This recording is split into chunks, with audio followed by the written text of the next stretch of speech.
Hey everybody, welcome back to another episode of RevTalks. Today we're joined with Charles Wolfe. How's it going today, Charles? It's going great. I'm very glad to be here with you, Patrick. Absolutely. I appreciate you being here too on RevTalks. Can you give us a little high-level overview about the specific space you guys are operating in, as well as what you guys are currently doing in today's marketplace? So I'm in a space called emotional intelligence, which on the one hand is considered the superpower people need to deal with artificial intelligence. At least that's a lot of what people like Fast Company and Forbes magazine are writing about. The need for people to be able to connect to the human connection so that people can make artificial intelligence come alive. And I think the world that you live in, Patrick, a lot of the people that are going to be watching this podcast are people who are really already deeply engaged in artificial intelligence, looking to make their mark. I saw a few of the interviews that you've done, and it looks like you've got some really leading thinkers that you're talking to about what's happening in this world. At the same time, they're going to be talking to people who run companies and run businesses who come from generations of people that are older than them, who are not really certain about artificial intelligence and what to invest in it. And one of the things that I found in technology, any new technology that emerges, is that there's people who want to be on the cutting edge, who want to be leading thinkers, who want to be the doers. And you're all looking for people to connect to like that. But a lot of conservative thinkers are thinking that I don't want to be on not the leading edge, but the bleeding edge of technology. I don't want to get in too early, waste a lot of time and money while people are figuring things out. So I think one of the things that's happening for the world of entrepreneurs and small businesses where so many people are really highly engaged in this is how do we deal with this with our customers? How do we get people to want to fund us, whether it's venture capitalists or it's actually customers who are buying the products that you're selling because it's going to make them great already? One of the things I've seen with artificial intelligence that I think is really important for people to understand is that it seems it's not a person, and yet it feels like we're talking to a person often. Some of the more effective, there's a lot of different AI bots out there, so they're not all the same. But some of them really connect with people in ways that sometimes people are losing touch with other human beings because of it. It's really curious that people feel like they're not judged by artificial intelligence. Artificial intelligence will complement you. I work closely with Copilot. I happen to like Copilot. It's constantly welcoming me. How's my day? Talking to me as if it was a person, trying to connect with me, complimenting me on my ideas, finding ways to reinforce what I believe that I want to be effective at, helping me to understand how to channel some of the thoughts and ideas that I have into more concrete, specific, well thought out, well designed, well written articles or materials that I possess. And so I find one of the things about artificial intelligence is that people are turning to it more than they're turning to other human beings. And so there's a lack of human connection. And it's in some ways scary. I mean, there's all of these thoughts out there about the dark side of artificial intelligence that people are afraid of. People, I don't want to go into the dark side too much, but there's people that have gotten some really tough information from artificial intelligence about how they might hurt themselves or others. So there's a possibility of going down a very dark road there. At the same time, artificial intelligence is just a way of increasing what we're capable of doing anyway, but enhancing our abilities in multiple ways, in ways we can't even imagine at this point. Absolutely. And the really cool part about that as well is we started recently having AI automations that actually help set RevTalks. I don't know if you noticed that initially, because initially we would have a VA, and at the very beginning, I was actually doing the appointment setting from the emails.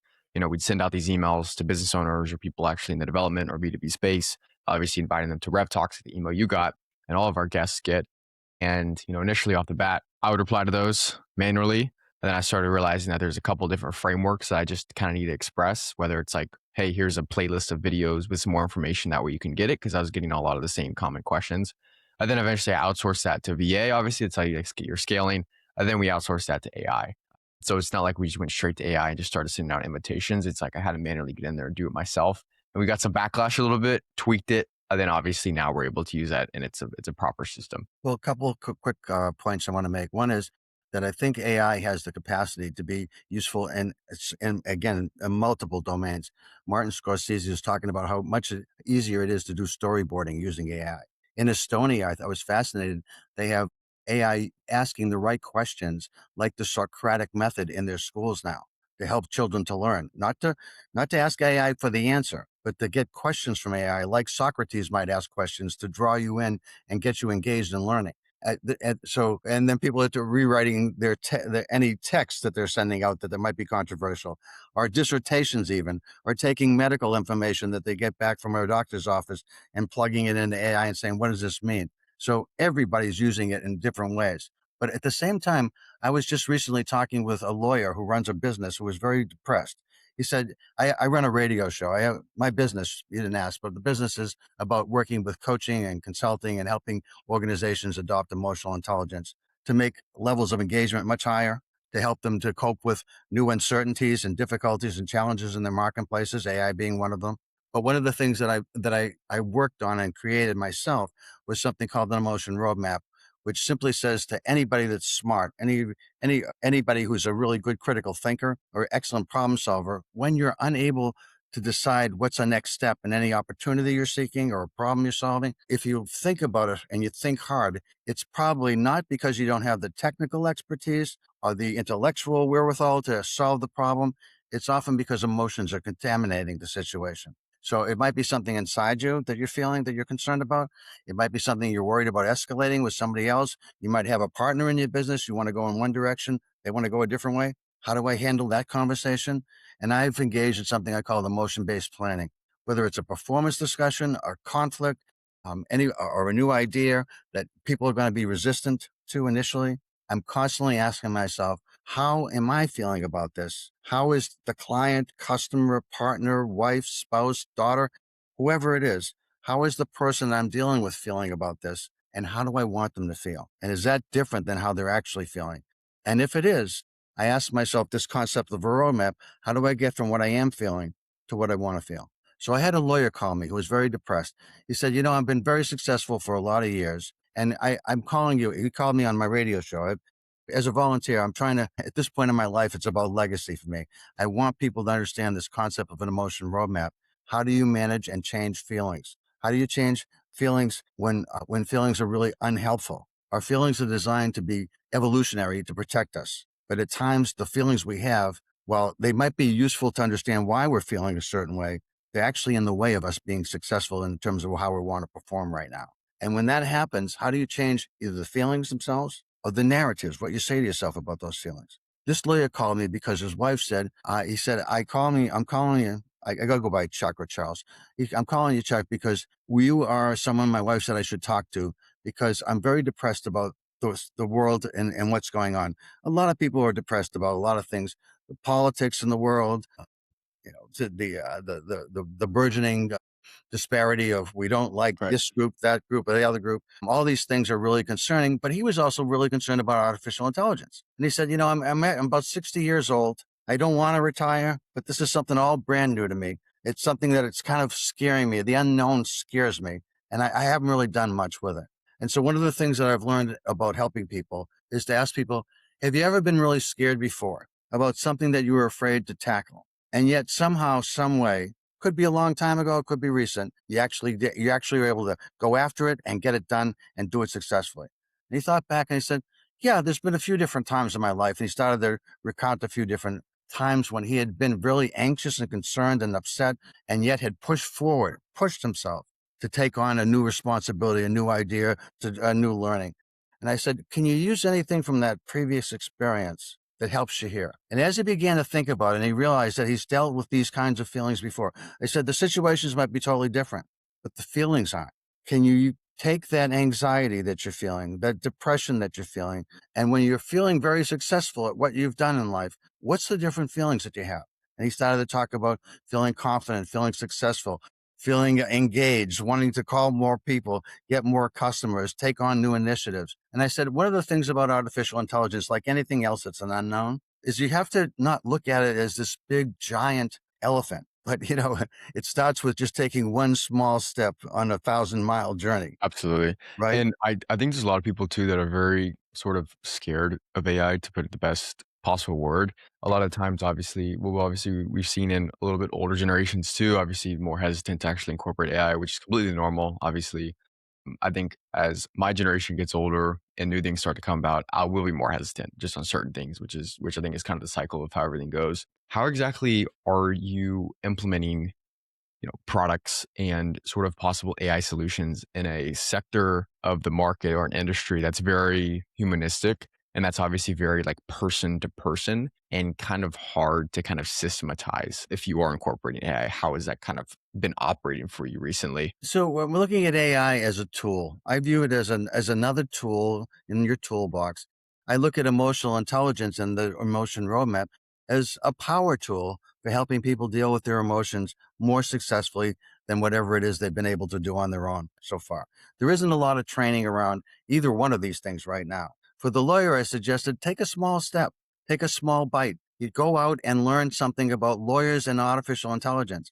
In a company I'm working with now, or some restaurants in Disney World, we're looking at things that have to do with standard operating procedures, that have to do with customers, team employees, they call them cast members there, and how they're feeling. And can you create standard operating procedures using AI? In other words, you have a template, just like you were talking about before. You see a template, standard operating procedures are rules of engagement in the workplace that people are known to follow. You have a customer that's very unhappy with their meal. Shouldn't there be something that says this is what the server does, this is what the leader does, this is what the chef does if the person wants to talk to the chef? What are standard operating procedures? And rather than having to write them ourselves, can we introduce a template using artificial intelligence and to create blending emotional intelligence, blending this idea of how we want everybody to feel? The server doesn't want to be insulted. The chef doesn't want to be insulted. The customer wants some satisfaction. So everybody's sort of upset in the middle of all of this.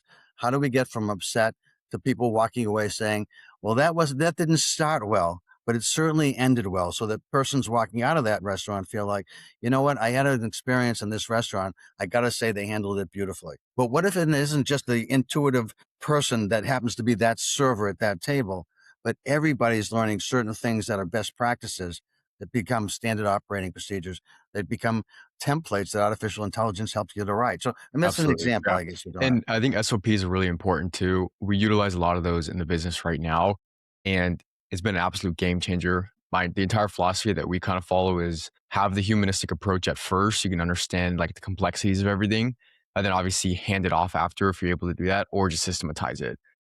A lot of founders and very successful business owners talk about that sort of trajectory to where you have to go through it first, kind of personally, then you kind of replicate it, and then you can systematize it too. So the blending for me of the concepts of emotional intelligence and artificial intelligence is, where did those operating procedures come from? They come from like somebody sees somebody do something really well and they think that's the best way to do it. But there's all kinds of variations on the theme.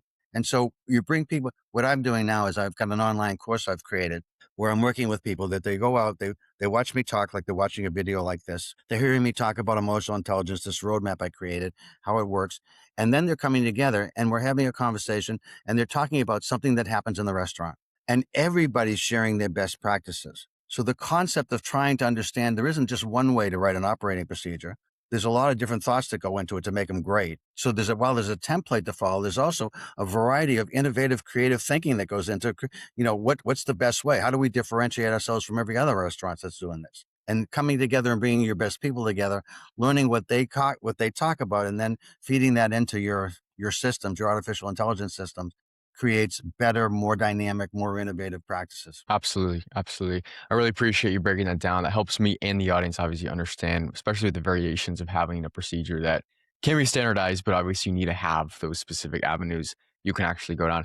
Once again, what is kind of the company website for the audience? And then what is your LinkedIn to, Charles? So it's emotionroadmap.com. And then if people are interested, I actually do live stream. I do live stream twice a month on YouTube. And if people just type in YouTube and then my initials CJWOLFE5, you can hear me speak about, and you can call in and talk to me. I do it twice a month. I want to volunteer. I'm doing a lot at this point to make sure more people learn about this idea of how do you manage what's going on internally.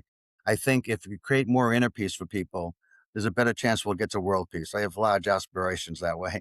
But I do think that the goal of trying to understand from a business perspective, for a lot of the people that are going to be watching this, that look to you as a leader in this field to try to create innovative ideas that you want to share with others, I think the goal is know what you're feeling, but also don't stop there. Think about who your clients are. different generations of people, different, and by the way, it isn't just generational. Some people, 80 years old are really innovative. Other people at 25 years old aren't. So, it isn't just about age, but just think about the customers that you're talking to. How do I get them to feel like they want to work with me? What's that going to take? And you can work with artificial intelligence and ask that question. This is the Absolutely. person I'm talking to. This is what they're about. This is what I understand about them. How do you think they might be feeling? How do I want them to feel? And what can I do to create that? Absolutely. I appreciate you breaking that down for us in the audience, Charles. Hope you had a good time on Rev Talks. I appreciate you being here once again, and I hope you have a rest of your day as well.